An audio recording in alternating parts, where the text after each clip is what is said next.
मान्यवर जाकिर नाइक जी को नमस्कार। मैं लालचंद आर्य, नयाबास आर्य समाज मंदिर से। सबसे पहले मान्यवर रोशनलाल जी से एक सवाल करना चाहता हूँ। स्वामी दयानंद सरस्वती ने जो अपनी जीवनी में लिखे सत्तार प्रकाश में, उसमें श्री कृष्ण जी को योगी राज श्री कृष्ण का है, जबकि कि उनकी कोई बीवियां नहीं थी, एक के अलावा। उनका नाम था रुक्मणी और उनसे ही बच्चा पैदा हुआ था पदुम। इन्होंने एक इल्जाम लगाया आर्य जाति पे कि श्री कृष्ण जी की 11,000 पत्नियां थी।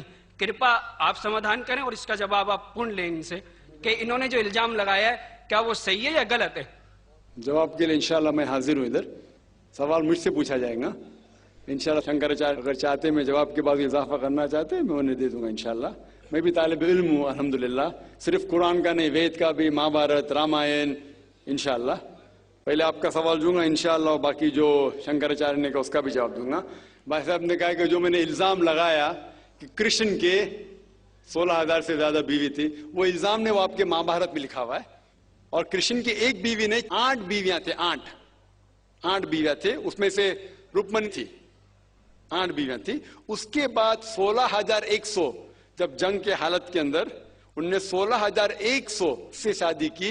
ये लिखा है महाभारत के अंदर अनुशासन पर्व में। मैं आपको हवाला दे रहा हूं।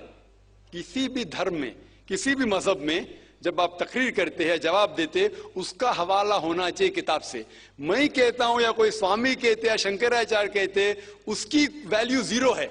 मैं कुछ कहता हूं इस्लाम में, उसकी वैल्यू 0 है। मैं हवाला दूंगा कुरान और सही हदीस का। तो मेरे तकरीर में जितनी भी मैंने बात इस्लाम के मुतालिक की, उसका हवाला दी। चैप्टर नंबर सूरह माइदा, चैप्टर नंबर 5 वर्स नंबर 1, या सही बुखारी वॉल्यूम नंबर 4 हदीस 46। तो ये जो हवाला मैं दे रहा हूं, ये महाभारत में लिखा हुआ है अनुशासन पर्व में कि श्री कृष्ण ने 16,100 एक साथ में, 8 पहले थे, तो वो 8 को जुड़ के कुल मिला के होते हैं 16,108।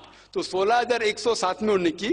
वो जंग के हालत में जब कई लोग मारे गए, तो उस हालात में तो ये इल्जाम नहीं, हकीकत है। अगर आप समझते ये गलत है तो आपको महाभारत में नहीं मानना चाहिए। और जो लोग ने अभी तकरीर किया, मैं तकरीर के बाद माशाअल्लाह जब शंकराचार्य ने कहा और शुरू किया, उन्होंने पूरी तकरीर में एक अरबी की आयत की तिलावत की, आयत या अरबी बोलें कलमे की तिलावत की, और एक संस्कृत की तिलावत की। और कई लोग ने जब उन्हें कहा ला इलाहा इल्लल्लाह मुहम्मद रसूलुल्लाह, जब उन्होंने कहा कलमे शहादत ला इलाहा इल्लल्लाह मुहम्मद रसूलुल्लाह, बहुत लोग ने ये समझा होगा कि जो कह रहे हैं शंकराचार्य वो मुसलमानों को बहलाने के लिए कह रहे होंगे। उनकी क्या नियत थी अल्लाह वालम, मैं नहीं जानता, मैं उनकी नियत के ऊपर शक नहीं कर सकता। लेकिन क्योंकि मैं तालिब इल्म हूं इस्लाम और दिगर मज़ाहिब का, मेरे दिमाग में फौरन जो वो कह रहे थे कि ये एक कलमा वेद का निचोड़ है, पुराना का निचोड़ है, जो वो कह रहे थे, फौरन मेरे दिमाग में वो श्लोका याद आने लगे। और शंकराचार्य बिल्कुल सही कह रहे थे। उनकी नीयत क्या थी अल्लाह आलम, लेकिन वो बिल्कुल सही कह रहे थे कि अगर आप हिंदू मजहब की किताब पढ़ेंगे, उन्हें सही कहा कि हिंदू मजहब, ये नाम जो हिंदू है ये ब्रिटिशर्स ने दिया है, अंग्रेजों ने दिया। ये हिंदू लफ्ज जो है अंग्रेजों ने दिया है, सही नाम होना चाहिए वेदांती से सनातन धर्म। ये हिंदू जो नाम है ये हिंदुइज्म अंग्रेजों ने दिया। हिंदू नाम सबसे पहले पर्शियन लोग ने जब आए थे हिमालय के जरिए, और जो अरब लोग आए थे हिंदुस्तान में, उन्होंने नाम हिंदू दिया। और आप इंसाइक्लोपीडिया ब्रिटानिका में पढ़ेंगे वॉल्यूम नंबर 20 रेफरेंस नंबर 581, उसमें कहा गया है कि Hinduism is a group of beliefs for people living in India. तो हिंदुइज्म जो लफ्ज है ये अंग्रेजों ने दिया है। सही लफ्ज होना चाहिए सनातन धर्म। और बिल्कुल सही है कि सबसे ऊंची किताब हिंदुइज्म में वेद और उपनिषद पुराना। अगर आप पढ़ेंगे छंदोग्य उपनिषद अध्याय 6 सेक्शन नंबर 2 श्लोका नंबर 1, उसमें लिखा गया है एकम एविदित्यम, भगवान एक ही है, दूसरा नहीं है। श्वेताश्वतर उपनिषद में लिखा हुआ है अध्याय 6 श्लोका नंबर 9 में नाचस्य कशिज जनिता न चदीपा, ये संस्कृत कोटेशन है। इसके मानी होते कि उस भगवान का कोई रब नहीं है, ना कोई वालिदैन है, उसका ना कोई पालने वाला है, ना वालिद है ना वालदा है। आगे आप पढ़ेंगे लिखा हुआ है श्वेताश्वतर उपनिषद में अध्याय 4 श्लोका नंबर 19 में न तस्य प्रतिमा अस्थि, उसके जैसा कोई भी नहीं है। और सारे किताबों में से जो सबसे ऊपर किताब है, जिस तरह शंकराचार्य ने कहा, वो है वेद। और 4 वेद है, ऋग्वेद, यजुर्वेद, सामवेद और अथर्ववेद। यजुर्वेद में लिखा हुआ है, अध्याय 32, चैप्टर नंबर 32, श्लोका नंबर 3, वर्ष नंबर 3 में लिखा है, न तस्य प्रतिमा अस्ति, उसका ना कोई अक्ष है, ना कोई बुत है, ना कोई तस्वीर है। उस भगवान का ना अक्ष है, ना तस्वीर है। और आगे लिखा हुआ है यजुर्वेद में अध्याय 40, श्लोका नंबर 9 में, अंधात्म प्रविशन्ति या असम्मुतिम उपास्ते। अंधात्म मीन अंधकार, प्रविशन्ति मतलब अंदर जाना। वो लोग अंधकार में जा रहे हैं जो लोग असंभूति की पूजा करते हैं। असंभूति मतलब कुदरती चीजें, हवा, आग, पानी। जो लोग कुदरती चीजें की पूजा करते हैं वो अंधकार में जा रहे हैं। और आगे श्लोका कहता है कि वो लोग और गहरे अंधकार में जा रहे हैं जो लोग संभूति की पूजा करते हैं। संभूति मतलब बनाई हुई चीजें, मतलब टेबल, चेयर, गाड़ी, बुत। ये जो बनाई हुई चीजें हैं उसकी अगर पूजा कर रहे हैं तो और अंधकार में जा रहे हैं। और आप पढ़ेंगे ऋग्वेद, चारों वेदों से सबसे ऊंचा वेद है ऋग्वेद। ऋग्वेद में लिखा हुआ है, जिल्द नंबर 1, बुक नंबर 1, किताब number 1, him number 164, shloka number 46, एकम सत विप्र बहुधा वदान्ते, जिसके मानी है सच एक है, सच्चाई एक है, भगवान एक है। और संत लोग भगवान को मुख्तलिफ नामों से पुकारते हैं, लेकिन भगवान एक है। और जो उनने संस्कृत में श्लोक पढ़ी वो आदि श्लोक थी, पूरी श्लोक में पढ़ूंगा इंशाअल्लाह। वो श्लोक जो उन्हें पढ़ी वो ब्रह्म सूत्र है, हिंदुइज्म के ब्रह्म सूत्र है। एकम ब्राह्म द्वितीया नास्ते, आदि पढ़ी, पूरी है। एकम ब्राह्म द्वितीया नास्ते, नहना नास्ते नास्ते किंचन, जिसके मानिए भगवान एक ही है, दूसरा नहीं है, नहीं है, नहीं है, जरा भी नहीं है।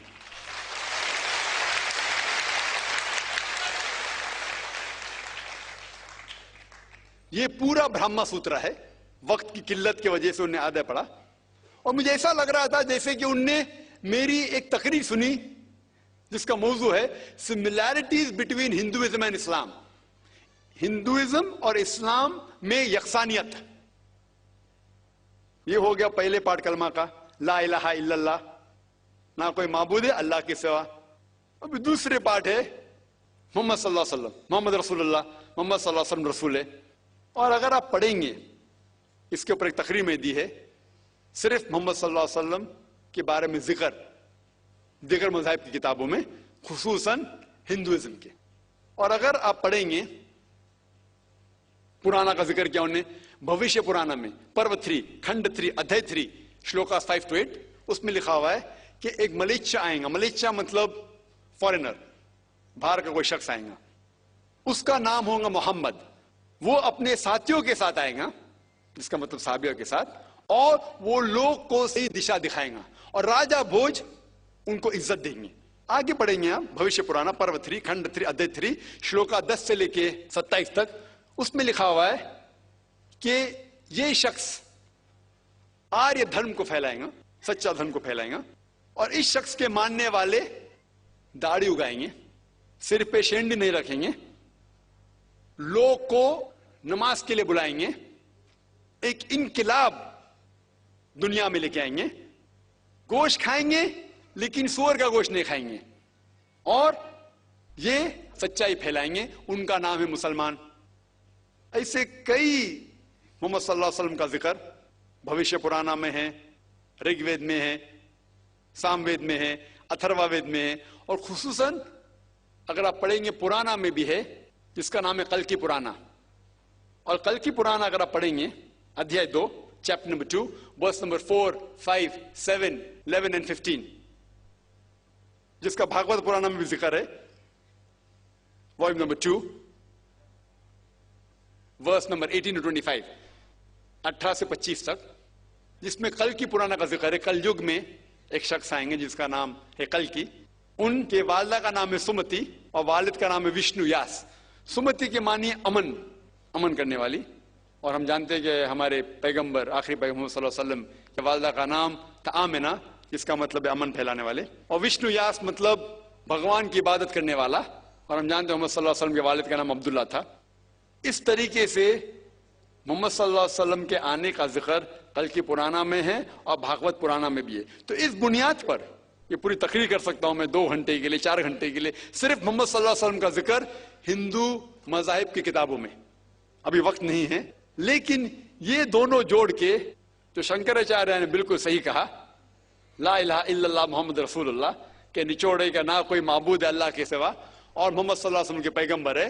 लेकिन आखिरी में हमारे मोहतरम शुएब साहब ने कहा कि अल्लाह उन्हें हिदायत दे, और मैं भी अल्लाह ताला से दरखास्त करता हूं कि अल्लाह उन्हें हिदायत दे,